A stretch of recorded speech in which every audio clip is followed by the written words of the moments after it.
I'm Josefine Hasbo, a student athlete at Harvard and represent the Danish national team. So I started playing football or soccer when I was around 7 years old.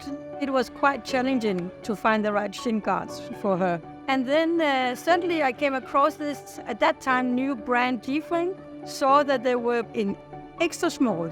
Yeah. As Josie, you are not that big. Yeah. And with this pair, you were happy. Since then, you have been playing with them. Yeah, for 10 years, every match. Yeah, they really stayed with me through thick and thin.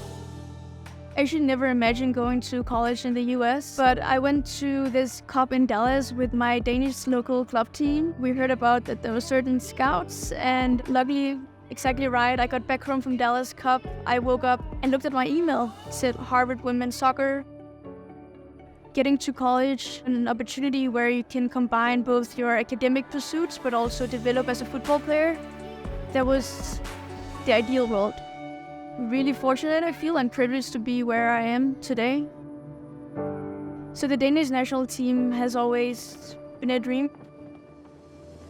Leading up to the World Cup, there was many camps where you had to prove yourself. We had a camp in France and preparation games in Sweden and played against Japan. There was many great opportunities. I was still in college, had to find a way to travel back and forth.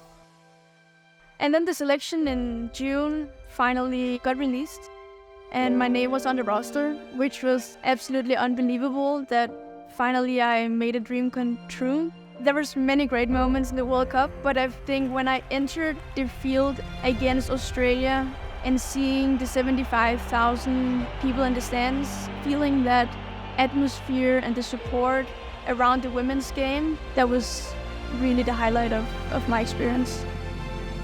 And thinking back on the World Cup now, I think it's an experience that is going to pay so many dividends in the future for me, because you get challenged in a way that I've never been before. In those large tournaments, things are just so magnified. You experience the highs, you experience the lows. You learn so much about yourself in that process, and I think that's really valuable. Moving out of comfortable environments and rising in new environments, I think that has been a process that I've been through multiple times, because you kind of reach a certain level and then you need to push to get better.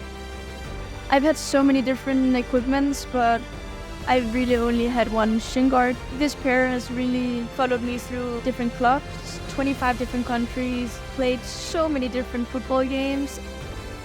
Most importantly, they both experienced where I lost games and where I won games. And I think that's quite cool to have a thing that has been with the ups and with the downs, and they're still here. There's you, and there's G-Form U.